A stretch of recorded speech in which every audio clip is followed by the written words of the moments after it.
ကျွန်တော်ဒီနေ့တော့အကြောင်းအရာ၃ခုကိုပြောချင်တယ်နော်တစ်ခုကတော့ကျွန်တော်ခုနကတော့စိတ်ကောက်စီကလုတ်တဲ့သတင်းစာရှင်းလင်းပွဲကျွန်တော်နားထောင်တယ်2 နာရီလောက်ကြာတယ်ကျွန်တော်အကုန်နားထောင်တယ်ဘာဖြစ်လို့နားထောင်ရလဲဆိုတချို့တွေကျွန်တော်ပြန်ရှင်းပြခြင်းလို့နော်အဲ့2 နာရီလောက်ကြာတဲ့သတင်းစာရှင်းလင်းပွဲက तू ပြောရတဲ့အကြောင်းအရာတစ်ခုပဲမင်းတို့အားလုံးကိုလီးပဲငါတို့လှုပ်ချင်ငါတို့အရှိဆက်လုပ်မယ်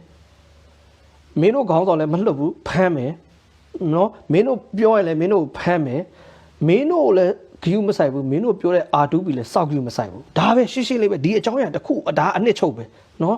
အဲ့တော့အခုတည်းကသူတို့အကွက်ထဲဝင်သွားမယ်သူတို့အကွက်ထဲဝင်သွားမယ်လို့ပြောနေတဲ့လူတွေကိုကျွန်တော်ပြောချင်တာဒါသူများတွေလည်းအများကြီးပြောနေပါပြီကျွန်တော်တို့ကသူတို့အကွက်ထဲကိုတစိုးဝင်ပြီးသွားပြီနော်အခုကျွန်တော်တို့လောက်ရမှာရတဲ့အားနဲ့အားမကုန်ငယ်လေးမှာဒီအကွက်ထဲကနေကျွန်တော်တို့တွေဖောက်ထွက်ခုခံကာကွယ်တိုက်ခိုက်ပြီးဖောက်ထွက်ဖို့ပဲလိုတော့တာဒါပဲလိုတော့တာနော်ဒီနေ့မှာကျွန်တော်ပြောချင်တာကျွန်တော်တို့ရဲ့အုံနောက်ကသဘာဝအားဖြင့်ကျွန်တော်တို့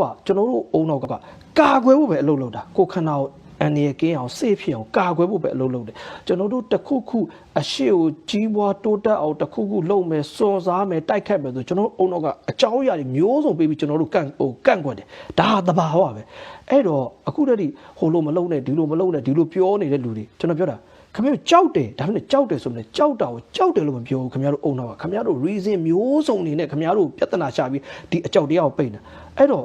့ကျေးဇူးပြုပြီးတော့အဲ့ reason တွေကိုတကယ်လုံးမဲ့လူတွေကိုလိုက်မပြောပါနဲ့တကယ်လှုပ်ချင်တဲ့လူတွေကခင်ဗျားတို့ပြောတဲ့ reason တွေကြောင့်ပို့ပြီးတော့အလုပ်ရှုပ်တယ်အဲ့တော့တကယ်လုံးမဲ့လူတွေလေအဲ့ဒါတွေနားမထောင်မဲနဲ့အခုချိန်မှာကိုယ့်ဘာကိုခုခံခါကွယ်တိုက်ခိုက်ပါတော့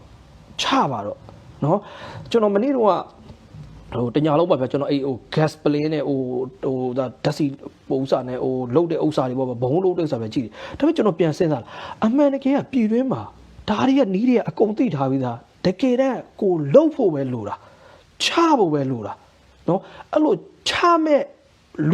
ူပဲလူတာလို့ကျွန်တော်ယုံကြည်တယ်အဲ့ဒါကြောင့်ကျွန်တော်ဒီဗီဒီယိုနဲ့အားပေးတာအဲ့လိုလူတွေဒီဗီဒီယိုကြည့်နေဆိုခင်ဗျားတို့လောက်ပါတော့လောက်တဲ့အချိန်ရောက်ပြီဘသူ့မှမတိုင်မနဲ့ဖြစ်အောင်လုပ်ပါတော့ကျွန်တော်တို့ဓာတ်ငွေပိုင်လိုက်ကိုမီးရှို့လိုက်မယ်တော့ဟိုဟာကြီးကိုဟိုလိုလုပ်လိုက်မယ်တော့ဒီဟာကြီးကိုဒီလိုလုပ်မယ်တော့မလုပ်နိုင်ဘူးဆိုရင်မပြောပါနဲ့ဘာဖြစ်လို့လဲဆိုတော့ကျွန်တော်တို့ရဲ့မသိစိတ်များဒါတွေကိုမလုပ်နိုင်မဲနဲ့ပြောရင်နဲ့ကျွန်တော်တို့ယုံကြည်မှုအားနဲ့လာပြီးပို့ပြီးအောက်ရောက်သွားလိမ့်မယ်မလုပ်နိုင်ရင်မပြောပါနဲ့ပြောရင်လည်းတကယ်ဖြစ်အောင်လုပ်ပါနော်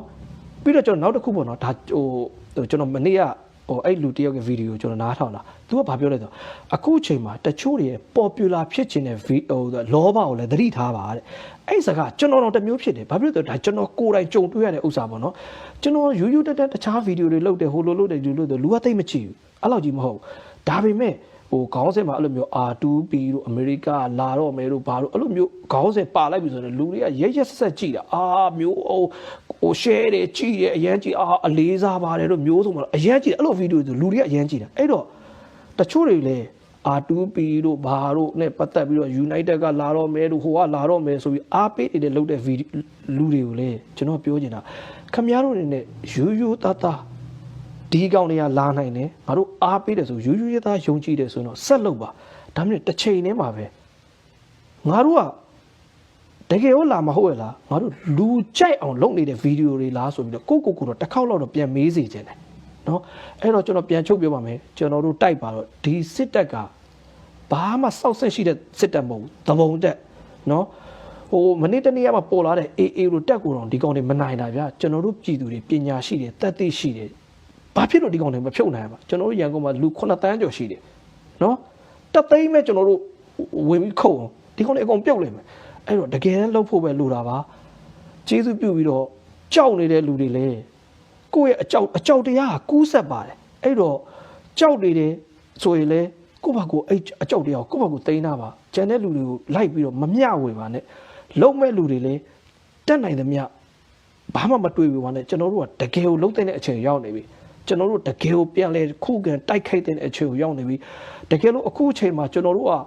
ခုခံမတိုက်ခိုက်နိုင်ဘူးဆိုရင်တော့ဒီရန်နေရာကြီးပျက်စီးဝအောင်ရတဲ့ဥစ္စာတွေကိုကျွန်တော်ဖြိုဖျက်ကမဲ့အချိန်ကိုရောက်နေပြီအဲ့တော့တကယ်ဖြစ်အောင်လုပ်ပါတော့ကျွန်တော်အားပေးခြင်းနဲ့တိုက်တွန်းခြင်းနဲ့ကျေးဇူးလည်းတင်ပါတယ်